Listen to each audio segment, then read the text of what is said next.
just fine, right? By the way. Right, we're going live now.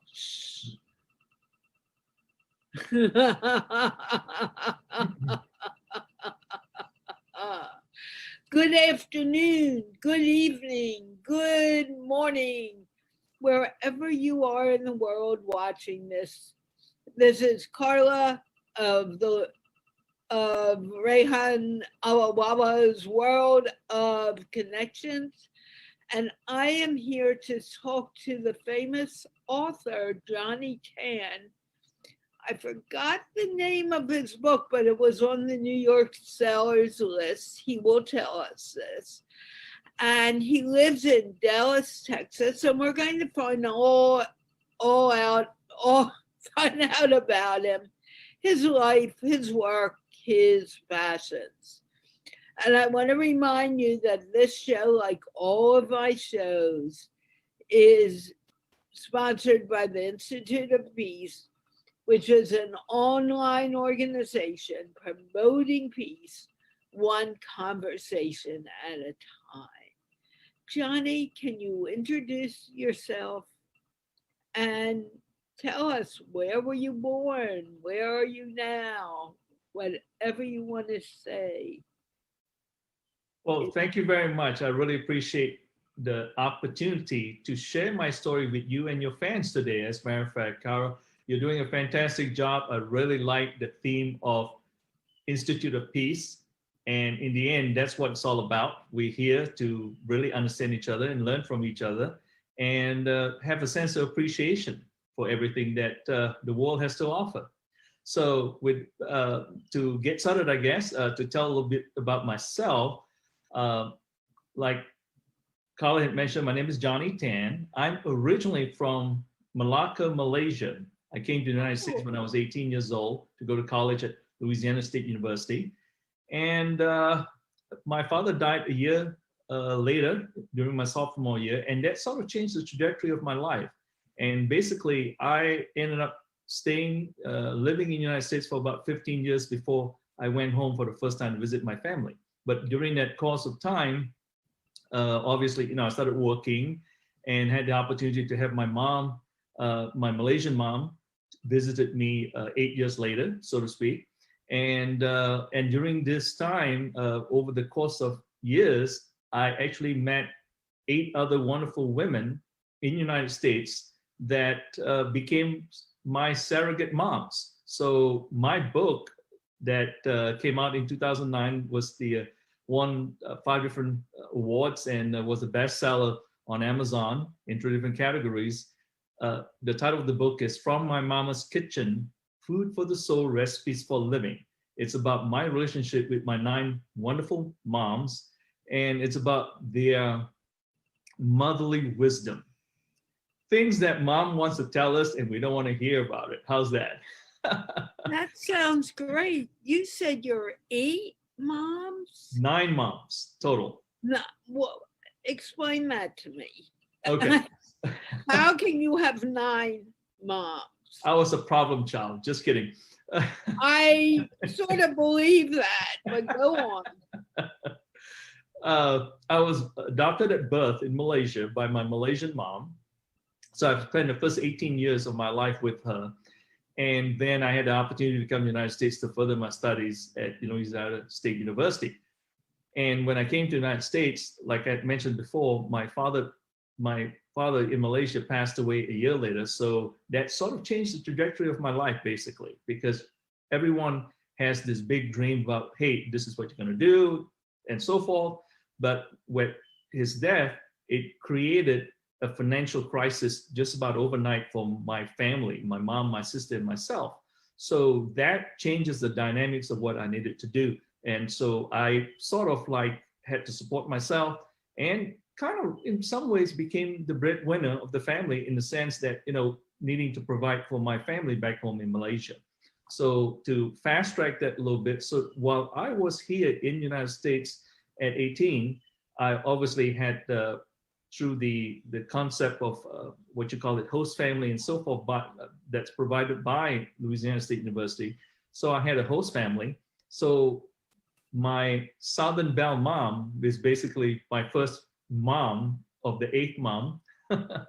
and and interestingly enough, while I was on the plane flying from Malaysia to Dallas, I met my foster father in Seoul, Korea. To make a long story short, I have a foster family in Poplar Bluff, Missouri. So that's my Italian mom in Poplar Bluff, Missouri. So, Well, wait a minute, stop Mhm. for a moment. yeah, You had a foster dad. Does that mean you were in foster home? no. It was just it's a label. That's all. They wanted to adopt me and to make it official. I said no. Because, well, first and foremost, I just turned 19. Plus, I do have a family back home in Malaysia. They just want it's basically they became my parents because my foster father had gone back to Malaysia to keep up with my family back home. And the good news was he had gone there before my father had died. And so they met him. And, it's like everybody else, when you have a child halfway around the world, you want someone to make sure he's doing okay. So Ben had stepped up to the plate in assuring my family that don't worry, we're here, my wife and I will make sure that Johnny is fine. And so that's what happened. And that's how I have my Italian foster family up in Poplar Bluff, Missouri.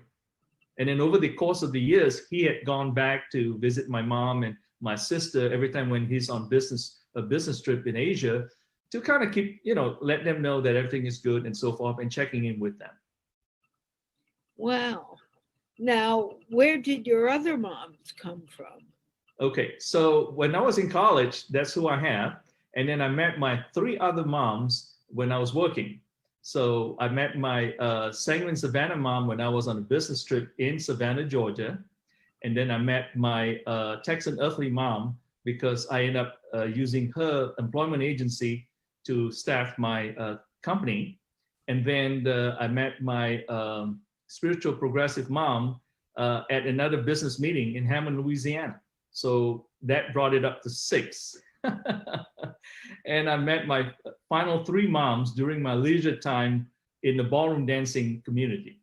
And I have a ballroom dance instructor mom, and then I have my German mom, and then I have my Cajun mom.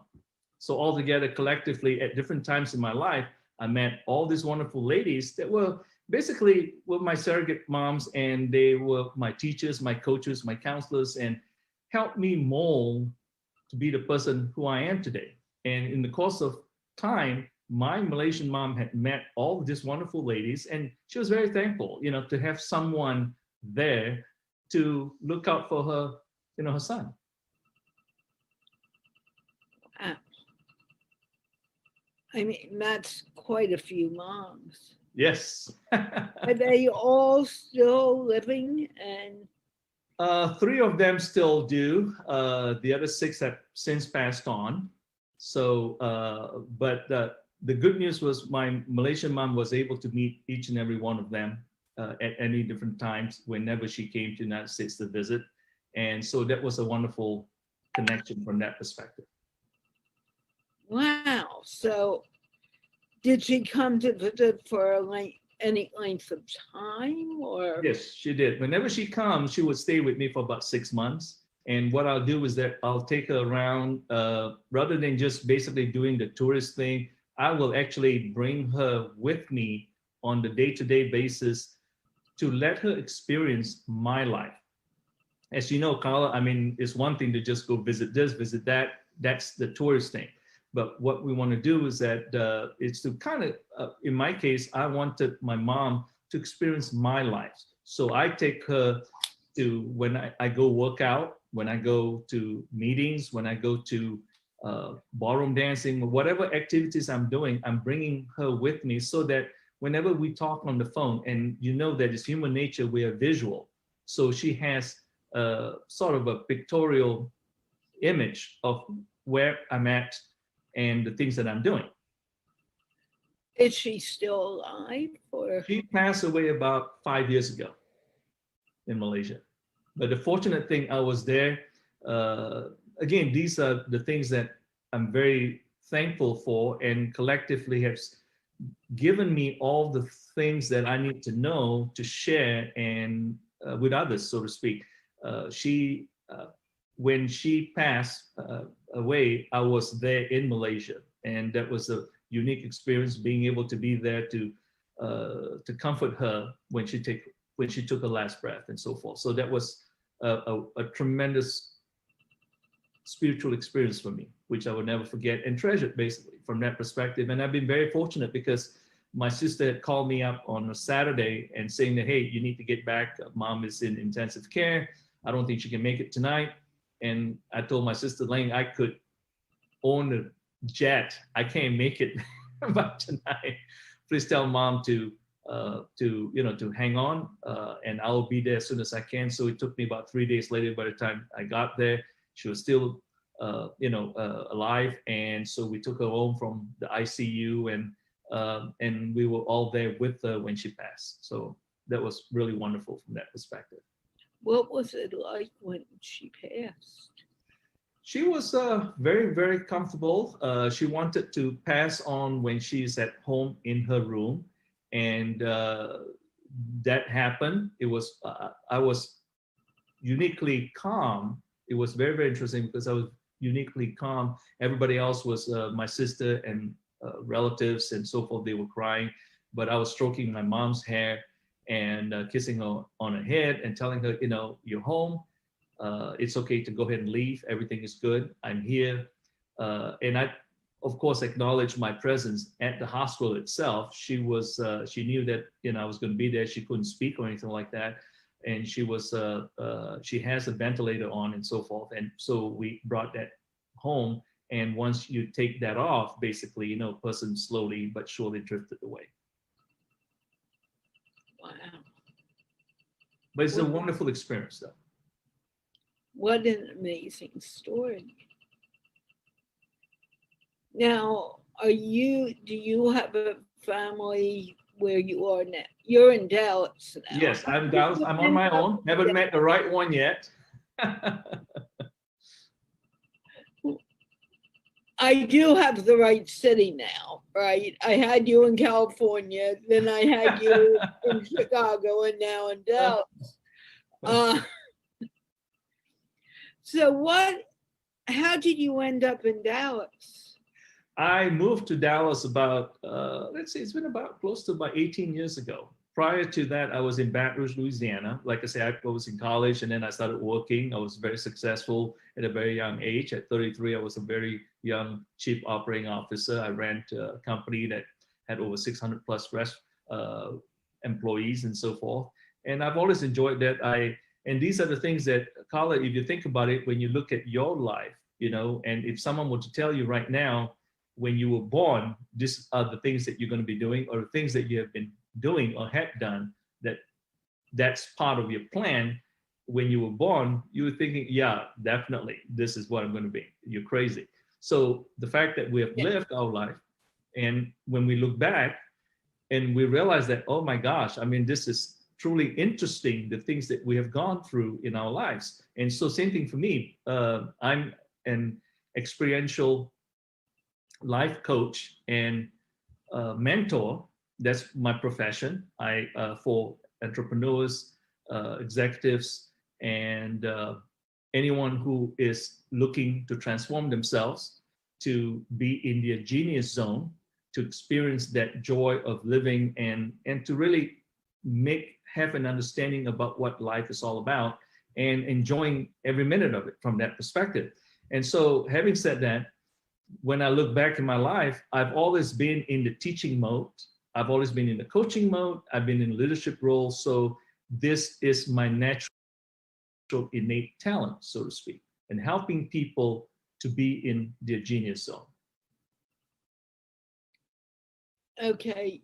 I have a question about what you just said. Mm-hmm. You're right. If someone told me even 3 years ago that I would be interviewing John Tan, I would have said, you're crazy. Where are you getting this from? I can't even imagine myself talking to someone like this. Right. And now I look at what I'm doing, and I'm in the East. Do you think that somewhere many, many years ago, when we were first born, Yeah. there was a plan for our lives and we just didn't know it? To answer that question, there's two parts, yes and no. The yes part is from the standpoint, if you believe from the spiritual standpoint of view that you're here for purpose, right? Why am I here? That's that self-awareness. And then that opens up a huge area that we can talk about. And the no, in the sense that that's critical also, because if everything has been predestined, then what the heck are we doing right now talking? You see, because it's no point. We do have free will. We do go with the flow of life. There's a rhythm to it, right? So going back to the yes part is that we are born with special innate talents. Your talent is your ability to connect with people, to teach. You have taught for a very long time. You enjoy that. That is you, when you are in that zone, Carla, if you think about it very carefully, every time when you're in that moment, it's like nothing else matters. Time flies, the old cliche, so to speak, correct? You're in that wonderful zone. Your vibration, people can feel your energy around you. You're at your best. And that's where you're at right now, because you're exuding that energy. You love what you're doing. Engaging different people from different parts of the world, different areas of specialty, learning as well as exposing them to your group, and engaging in meaningful conversations to educate ourselves about us, others, and the world. And that's what you're going through that process right now. So was this predetermined, and yet I didn't know I would be going this route? I think it reveals itself over the years. You know, it's like you got to take the first step, right? When you take the first step, then another step comes forward. It's like driving a car. I mean, you can't see, you can only see as far as your eyes can see. And then you got to get to a point where, you know, you can't see it. And obviously, you know, the vision continues to grow, right? So this is what it is. So you cannot be puzzled from the standpoint of, you know, don't worry about what's going to happen tomorrow. But at the same time, you notice that the things that you put your energy in, that's what is going to unfold itself naturally, effortlessly. So that's when you are in your life's rhythm, so to speak. Okay. So how do you coach people to be in their life's rhythm? Yes. Let's say someone came to you and they had no idea what they were supposed to be. Okay. Now, I don't think you would get someone that at that point, maybe I'm wrong. But how do you help them find their purpose? There are 4 cornerstones of life to get you into your genius zone. The very first cornerstone of life is self-awareness. And this applies to all of us. We live 3 separate lives. Me, myself, and I. The me is our public life, what we want the public to see us as, our friends and whoever that is. That's the me life. The myself is our private, personal life. Whether you're married or not, or whatever it is, I'm talking about, it's really personal to whereby sometimes your own spouse or your significant other, whatever it is, don't even know. Your strength, your innate strength, your weaknesses, your fears, your doubts, your anxiety, those kind of things. That's you are the only one that knows that. And the irony of it, that is actually your asset. It's not a liability, it's an asset. And then finally, we talk about I. I is the authentic you. What happens is that when you bring the me and myself together, the more you bring that together, the greater the I becomes. because that's where you are operating as the authentic you, with authentic integrity, with values that never change, but rather go through refinements. That's where you're bold enough to take it, hey, this is who I am. You've heard the term of, while he or she wears his feelings or her feelings or whatever that is on their sleeves, that's being authentic. And, we have to accept them for who they are, or we don't. It doesn't matter, and it should not even matter to them whether you accept them or not, because that's who they are. So how do you help someone come to that point? By having this conversation, by having the conversation of self-awareness. Tell me, what are you currently projecting out to others? What others see you as? And believe it or not, they'll have a list. Oh, people see me as this jovial, lucky guy, or this, or as an introvert, or this and whatnot. Okay, good. Let's talk about myself, which is you, the authentic you. So tell me your strength, your innate strength that you know you can do, your weaknesses that you feel uncomfortable about, your fears, your doubts, your anxieties. Just give me the laundry list. And then you combine those two to create the authentic I. So as we understand ourselves, that's where the first thing happens. We create clarity. Because clarity is knowing what was, what is, and what will be. You have a very clear vision of what happened yesterday, what are you doing today, and what you expect to do tomorrow, correct?